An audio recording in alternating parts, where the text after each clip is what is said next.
சுவாமியே சரணமையப்பா. ஹரிகர சுதனே சரணமையப்பா.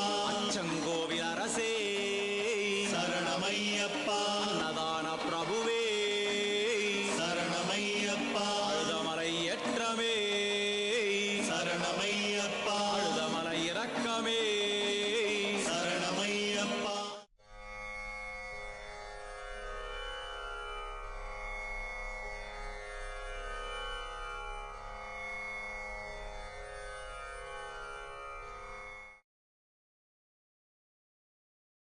ஓம் சரணோம் சரணோம் யந்திர மகாசக்திம் மந்திர மந்திரஸ்ய சுரூபஸ்ய சகல தேவ தேவதா யந்திர மந்திர பிரணவரூபணாம் மூர்த்தே சாஸ்தாம் சரணோம் சரணோம் சபரிசாஸ்தாம் சரணோம் நமோ நமः. தேவ மதுர பக்தி, அதாவது இந்த பக்திக்கு பேரு தேவ மதுர பக்தி. மதுரம் அண்ணா குறையாத அமிர்தத்தை ஆன்மீகத்தை பக்தாள் சொல்ல கேட்டு பக்தாள் ரசிச்சு அந்த ரசனையை கேட்டு இறைவன் ஆனந்தப்படுறதுக்கு மதுரம். இன்னும் ஒன்று தேன்னு பேர். தேவர்களால் மூவுலகத்து சாரத்தை கீழே கொண்டு வந்து பக்தாள் அனுபவிச்சு அந்த ரசனையை தேவன் அனுபவிக்கிறதுக்கு தேவன் அனுபவிச்சதை ஆனந்தப்படுறதுக்கு தேவ மதுர பக்தி. இந்த தேவ மதுர பக்தி விஷ்ணு லக்ஷ்மி செய்யறது உண்டு, சிவன் பார்வதி செய்யறது உண்டு, பிரம்மா சரஸ்வதி செய்யறது உண்டு. இதனால உலகத்தை மறந்து தேவனை நினைச்சு அந்த தேவ நாமம் சொல்லச்சே தேனமது நாக்கல ஊறி அந்த நாக்கு வழியா 7 ஆதாரங்களுக்கு மதுரம் போறதுக்கு பேரு மதுர பக்தி. இது 22வது ஓம் சரணோம் சரணோம் என்ற சொல்லல இருக்கு. உங்களுக்கு ராஜசேகர பாண்டியன் முன்ன சொல்லியிருக்கிறனால தெரிஞ்சிருக்கு. அவங்க சம்சாரம் பெருந்தேவி தாய் உங்களுக்கு தெரிஞ்சிருக்கு. தேவ மதுர பக்தி அவங்க மனசுல தோன்றது. அது எப்படி தோன்றதுன்னு பாருங்கோ. இல்லாது இருக்க பட்சத்துல தோன்றது. ஆனந்தமயமானவள் அவளோட ஜாதகத்தை பார்த்தா குரு புதன் சரி வரலே, கருவில் இருக்கக்கூடிய கருமட்டை வளர்ச்சி அடையாது, நவபாஷாணங்களை கலந்து கொடுத்து மருந்துன்னு பேரு பாஷாணம்னா நவமண்ணா நவவகையான கற்களாலே ஸ்புடம் பண்ணி தயார் பண்ணி கொடுக்கறதுக்கு பேரு நவபாஷாணம். இன்னும் ஒன்றும் அதுக்கு பேரு மருந்து, இன்னும் ஒன்று விஷம்னு பேர். இதுகளால கர்ப்பப்பைய சுத்தம் பண்ணா இப்ப டிஎம்சின்னு சொல்லுவான். ஒன்றும் வேலைக்கு ஆகலை. பந்தள மகாராஜன் விரதம் இருந்து ருத்ரமூர்த்தியை பார்க்க போயிட்டான். அங்க அந்த தேவதை பார்வதி கொஞ்சம் இரக்கம் படுறது. இறக்கப்பட்ட உடனே பிரம்மத்தோட லிகிதத்தை பார்த்தா பெருந்தேவி தாய்க்கு இவளுக்கு குழந்தை பிறக்காதுன்னு சொல்லிட்டான். பெருந்தேவி தாய் விஷனப்படலை. குழந்தை இல்லைங்கிற விஷனம் வந்துட்டா குழந்தை பிறக்காது. ஏன்னா அதுக்குள்ள என்ன இருக்குதுன்னு கேளுங்க. நினைவு, நினைவுக்குள்ள நினைவு, அந்த நினைவுக்குள்ள நினைவு வரைக்கும் போய் ரத்தத்துல கலந்து நமக்கு இனி குழந்தை இல்லைங்கிற நினைவு வந்துடுறது. இல்லை இல்லை இல்லைன்னு சொன்னா வராது, உங்களுக்கு தெரியும். இருக்குது இருக்குதுன்னு மனம் நினைக்கணும். பெருந்தேவி ஜாதகத்தை பார்த்துட்டாள். ஜாதகத்தை பார்த்துட்டு சொன்னாலாம், இவளுக்கு கருச்சிதைவு நீடிக்கும். என்ன பண்றதுன்னு யோசனை பண்ணினா, ஒரு பக்தி பண்றதுன்னு யோசனை பண்ணா. என்ன மாதிரி பக்தி பண்றது? அழகில் சிறந்தவன் விஷ்ணு, அழகில சிறந்தவர் மகாலட்சுமி. விஷ்ணுவை குறிச்சி தவம் பண்ணா அந்த அந்த தேவதைக்கு பிரீத்தி தேவதையானது லக்ஷ்மி வந்து வீட்டுக்கு சேர்ந்துடணும். வீட்டுக்கு வந்து சேர்ந்தா 8 லட்சுமியோட வரணும். அதில் ஒன்று சந்தான லட்சுமி. அந்த அஷ்டலட்சுமி பூஜைகள் பண்ணி பார்க்கறா, குழந்தை இல்லைன்னு உத்தரவாயிடுத்து. மகாலட்சுமி சந்தான லட்சுமியா வரலைன்னா அவளுக்கு மலடின்னு பேர் வந்துடும். ஏன்னா பந்தள மகாராஜன் சக்கரவர்த்தி ஆக்கும் தானங்கள் தர்மங்கள் பண்ணிகிட்டே இருக்கும்போது ஊர் நாடெல்லாம் புகழ் பெற்றாச்சு, பெருந்தேவி புகழும் போகிறது. யார் யாரோ இந்த பக்திக்கு மெச்சி வர்றா, என் ஆற்றுல தானங்கள் வாங்கிட்டு போறா, நோக்கு குழந்தை இல்லைன்னு நவபாஷாணம் வைத்தியம் பண்ணி பார்த்துட்டா குழந்தை கிடையாதுன்னு ஆயிடுத்து. பரவாயில்லை, நான் பண்ற தானங்கள்ல இந்த லக்ஷ்மிகள் எங்க ஆத்துக்குள்ள வந்தது உண்மையானாக்கா நான் கொடுக்குற பிக்ஷைய லட்சுமி ஏற்றுக்கணும். இவா எந்த ஆத்திரையாவது பிட்சை எடுப்பாளோ? எடுக்க மாட்டா. அதுவும் லக்ஷ்மி வரமாட்டா. அப்போ முத்தேவர்களை வேண்டி திருத்தியார்த்த யஜ்யம்னு ஒன்று பண்றான். 3 தேவர்களுக்கு ஒன்னா யஜ்யம் பண்றது, வெளியே யாத்திரை போயிட்டு அந்த யஜ்யத்தை முடிக்கிறது திருத்தி யாத்திரை அப்படின்னு பேரு. அந்த யஜ்யத்தை பண்ணி தேவர்கள்லாம் குழுந்து வாக்கு கொடுக்குறா. என்ன வேணும்னு கேட்குறா. நோக்கு ஒன்றும் வேணாம், உனக்கு தான் குழந்தை இல்லையே, எனக்கு குழந்தை வேண்டாம், உங்க 3 மனைவிகள் என்னிடத்துல பிட்சை வாங்கி சாப்பிடணும். அவங்க முதல்ல வரத்தை கொடுத்துட்றா. அதில் லக்ஷ்மி மகாதேவி முதல்ல வரணும். இந்த வரத்தை 3 பேரும் சேர்ந்து ஒன்னா கொடுத்துட்டா திருத்தியார்த்த யஜ்ஞோ பூஜையினாலே இந்த நியூஷு அவ மனைவிமார்கள் இடத்துல சொல்லிட்டா. நான் இந்த மாதிரி பிட்சைக்கு போனா உலகத்துக்கு வறுமை வருமே, நான் எப்படி போவேன்னு லட்சுமி சொல்றான். இதுல நியாயம் இருக்கும். இந்த ஒருத்தி பெருந்தேவி தாயாருக்கோசரம் நான் பிட்சை வாங்கணுமா? அது முடியாது. இதுல ஒரு வினோதம் என்னன்னா, இந்த அம்மா பண்ணின தேவ மதுர பக்தியிலாலே மலட்டு தன்மையா இருக்கக்கூடிய அந்த ஊர்ஜனங்கள் இவ கையால அன்னத்தை வாங்கி சாப்பிட்டதனாலே அவளுக்கு குழந்தை பிறந்தது. அவெல்லாம் ஒன்னா சேர்ந்து வாங்கிண்டா என்னன்னு வேண்டிக்கிட்டா, இந்த அம்மாவுக்கு ஒரு குழந்தை பிறக்கலாகாதோ. ஜாதகத்திலே இவா கோளோட ஸ்ரார்த்தங்கள், ஸ்ரார்த்தம்னா இறந்தவாளுக்கு திதி கொடுக்கறது, அது தர்ப்பண விகிதாச்சாரத்தில் காயத்ரியிலே பழுது வந்ததுனால இவளுக்கு இந்த சாபம் பெருந்தேவி தாய்க்கு. அதனால முடியாதுன்னு ஆயிடுத்தோம். ஆனா இவ அன்னதானம் பண்ணாலோ இல்லையோ, அதை வாங்கி சாப்பிட்டவாளுக்கெல்லாம் குழந்தை பிறந்தது. அது எப்படி பிறந்ததுன்ட்டு மகாலட்சுமி யோசனை பண்ணிட்டாளாம். அவ பண்ண போறது, பண்ணிட்டு இருக்கிறது, இனிமேல் பண்ண போறது தேவமதுர பக்தி.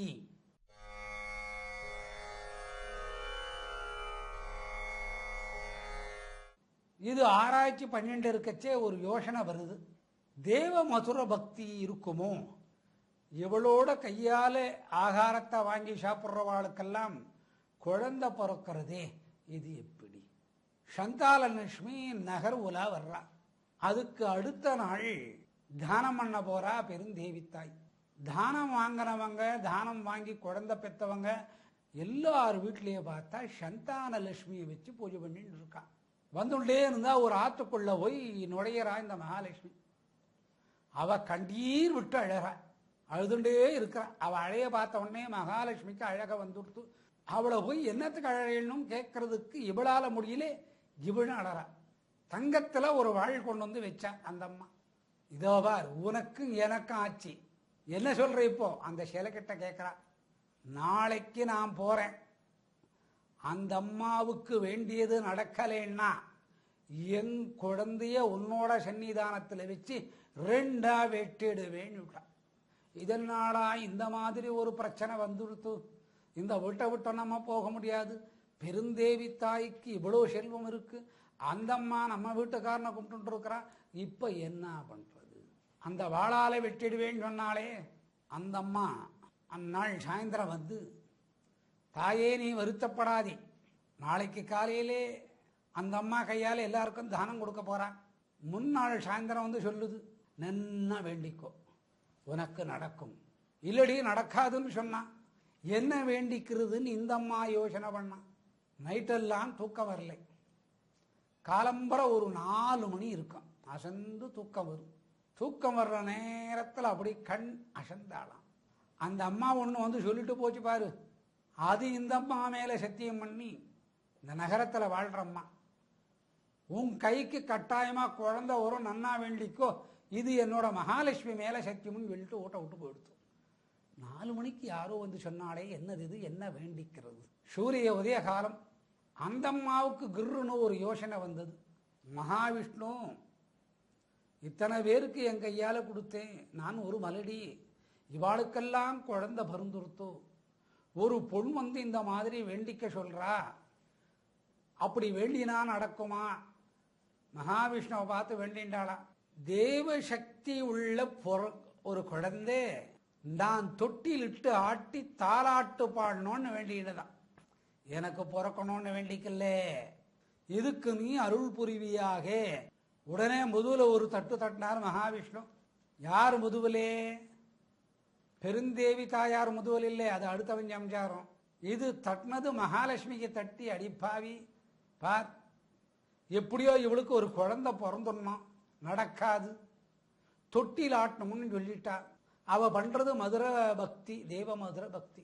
அப்புறம் குழந்தை பிறக்கிறதோ இல்லையோ, கிடைக்கிறதோ இல்லையோ, அந்த அம்மாவுக்கு அந்த காலையிலேயே ஒரு மனசு கஷ்டம் வந்துருத்தான். நல்லா இருக்கிற குழந்தையே நம்ம தொட்டில் போட்டு ஆட்டினா நம்மளோட திருஷ்டி பட்டு அந்த குழந்தைக்கு ஏதாவது ஆபத்தாயிடுமோ என்னமோ, இப்படி ஒரு குழந்தைய நான் என்ன பண்ணுவேன், தொட்டிலிட்டு ஆட்டுவனும். அப்போ தொட்டிலிட்டு ஆட்டணும், அந்த குழந்தைக்கு ஆபத்து வரக்கூடாது, அந்த குழந்தை ஆயுளோட இருக்கணும்னா தேவத்தோட மகத்துவத்தில் இருக்கக்கூடிய மகாத்மிய குழந்தையா பிறக்கணும்னு பேர். தேவ மதுர பக்தி. அந்த குழந்தைய தாலாட்டும் போது என்னோட எச்சில் பட்டு அந்த குழந்தைக்கு ஜலதோஷம் வந்துருமோ? பிறக்கவே இல்லை, தட்டிலும் போடல, கட்டிலும் இல்லை, மனசார வேண்டிண்டா. அந்த குழந்தை அந்த தொட்டில போட்டோ இடுப்பு வலிக்குமோ என்னமோ, நான் தாலாட்டு பாட போய் அந்த குழந்தை காதுல கேட்க என் எச்சல் பட அந்த குழந்தைக்கு ஜலதோஷம் வந்தா நான் என்ன பண்ணுவேன்? வேண்டுதல் பாருங்க, தேவ மதுர பக்தின்னு பேரு. அதனாலதான் விஷ்ணு மோகினித்தன்மையாகி அந்த அமிர்த கலசத்துல மந்திரோ யஜ்ஞ பூஜையை பண்ணி அதும் வழிய ஐயப்பன் பிறக்கிறார். இதுக்கு தேவ மதுர பக்தின்ட்டு பேர். குழந்தை பிறந்துடுத்தோ, எப்போ பிறந்துடுத்தோ அந்த குழந்தைய தொட்டில் ஆட்டும் போது என்னோட திருஷ்டி பட்டுடுமா அப்படின்னு நினைக்கும் போதே ஐயப்பன் மேலுலகத்தில் ரெடி ஆயிடுறார். அவனை கீழே இறக்கி வரக்கூடியது தேவ மதுர பக்தி. அவனை கீழே எப்படி இறக்கி வர்றான்னா, மேலுலகத்தில் அவனுக்கு உருவம் இல்லை, அந்த உருவத்தை கொடுக்க செய்யறது தேவ மதுர பக்தின்னு பேரு. யாரை வச்சு இந்த பக்தி கொடுக்க சொல்றதுன்னா, சிவனையும் விஷ்ணுவையும் மோகினியாக்கி நாபி வழியா வந்த சக்தியினாலே அந்த ஆனந்தமான அமிர்தத்தில் அமிர்த யஜ்ஞம் பண்ணதுனால வளர்ந்த குழந்தை. அந்த பக்தியில இந்த குழந்தை வரும்படி பண்ணது தேவ மதுர பக்தி. இந்த குழந்தைக்கு என்னோட எச்சில் பட்டு ஜலதோஷம் வருமே, நான் என்ன பண்ணுவேன்னு அழுதார். பிறக்கிறதுக்கு முன்ன அழக. யாரை வச்சு அழுகுறா? லக்ஷ்மியை வச்சு அழுகுறா. யாரை வச்சு அழுகுறா? விஷ்ணு வச்சு அழுகுறா. விஷ்ணு மனம் இறங்கி அவரும் கூட அழுதாராம். எம்மா, உனக்கு இந்த மாதிரி ஜாதக பரிவர்த்தனையில சோதனையா நான் என்ன பண்ணுவேன்? இறைவனை தன்பால் இழுத்து அவனை அழவைக்கு ஆனந்தப்படுத்துவது. அழனாது அழுகிறது இல்லை, ஆனந்தமா இறைவன் நம்ம மேல கண்ணீர் சிந்துவதற்கு தேவ மதுர பக்தின்னு பேர். இது ஒரு சரணத்துக்குள்ள இருக்குதுங்க. 22வது ஓம் சரணோம் சரணோம்.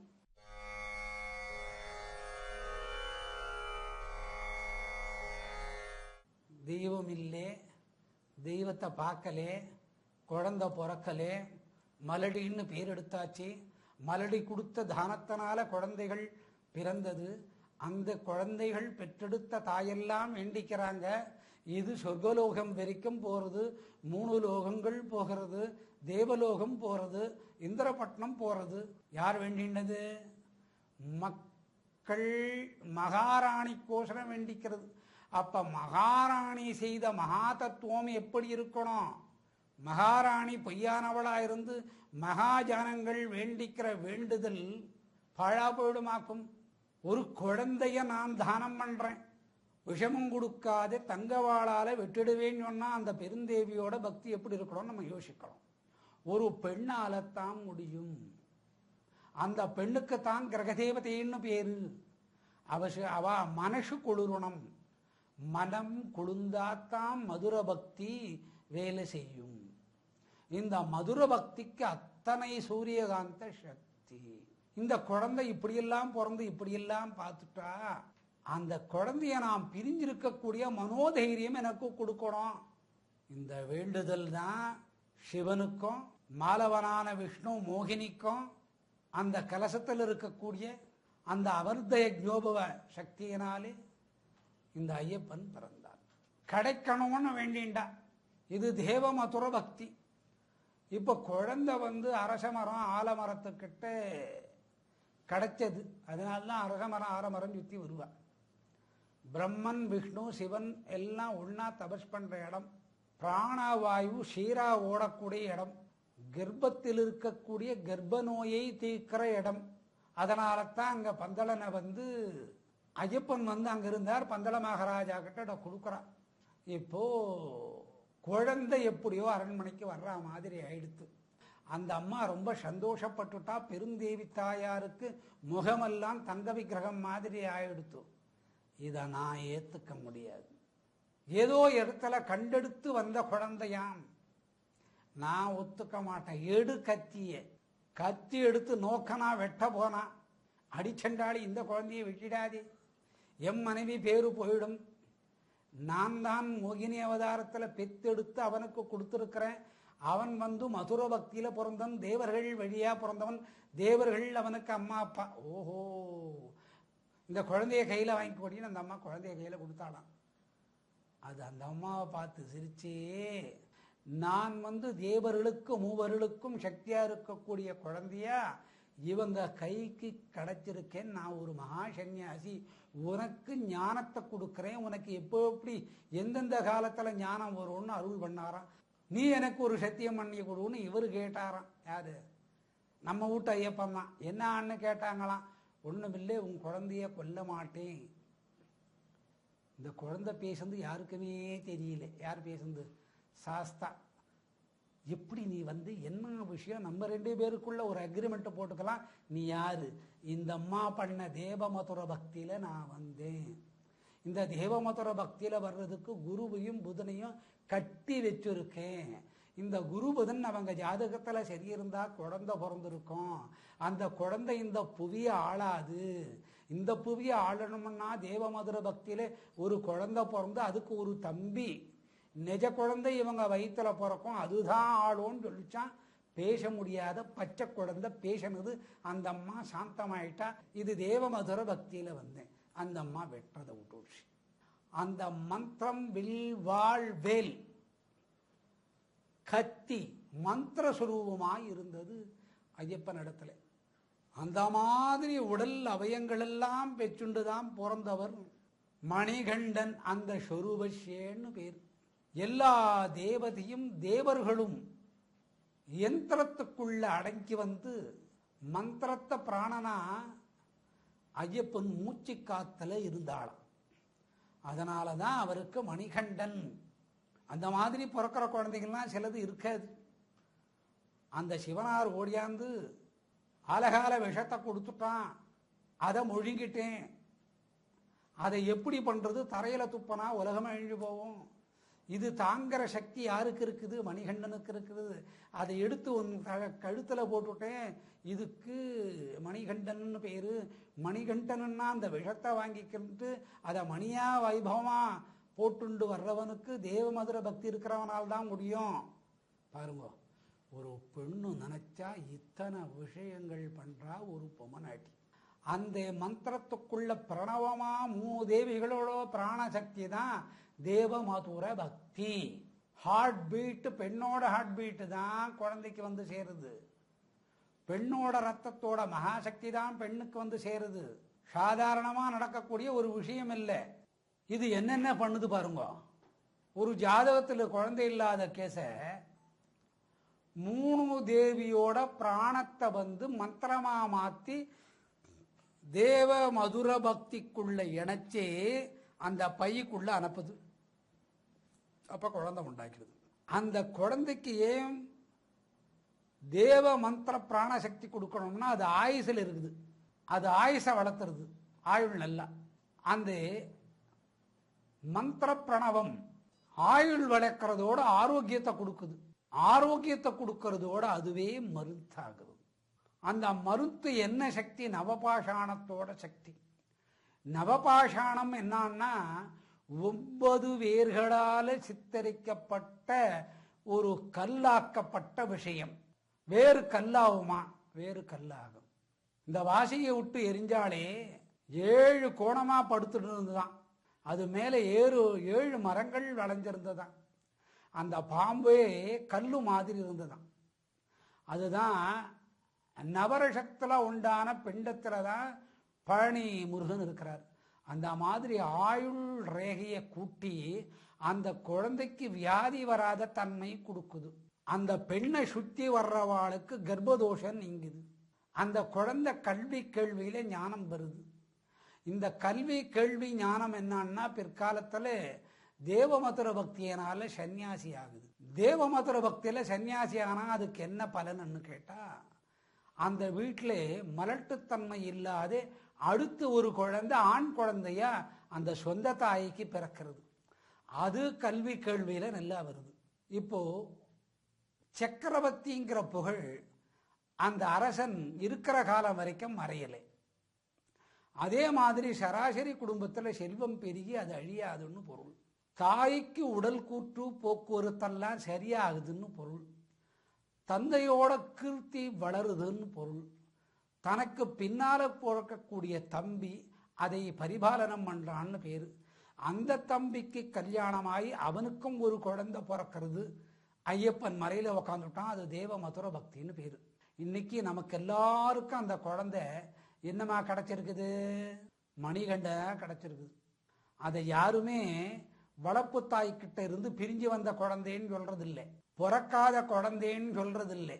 சரணத்தை சொல்லி தேவ மதுர பக்தியில பார்க்கிறோன்றது இந்த சரணம் சொன்னவாளுக்கு தெரியாது. இது தேவ மதுர பக்திக்குள்ள சேர்றது. இது ஒரு அனந்தமான விஷயம்.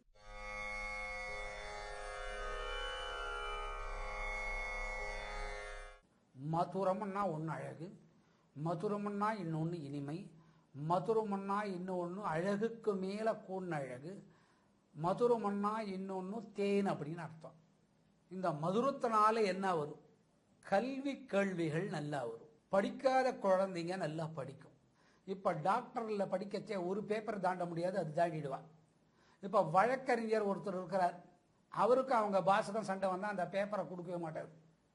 அந்த மாதிரி அந்த ஒரு பேப்பரில் பாஸ் ஆகிடும் பாருங்க. இதுக்கு மதுர பக்தி, தேவ மதுர பக்தின்னு பேர். அடுத்து அப்பா அம்மா ஒரு இடத்துல கல்யாணத்துக்கு பொண்ணுக்கு பார்த்துருப்பான். அது ஒன்றும் மனசில் நினச்சிட்டு இருக்கோம். அதை நம்ம கட்டாயப்படுத்தி பண்ணுற போது சரியா வராது. அவ பார்த்தது நல்லதா கெட்டதான்னு ஆராய்ச்சி பண்ணி தோப்புனார் தாயார் சொல்றபடியே கேட்கறது மதுர பக்தி.